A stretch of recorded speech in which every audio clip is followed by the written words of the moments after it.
אני בטוח שכמעט כל גבר הולך להזדהות עם החוויה הבאה. אני גבר, אני ממש רוצה חברות טובה עם גברים, אבל אני גם ממש חושש ממנה. יש שם איזה אי נוחות.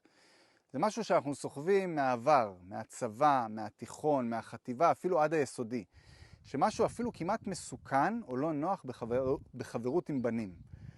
אולי חוויה של השוואתיות, תחרותיות, השפלות הדדיות, מצ'ואיזם.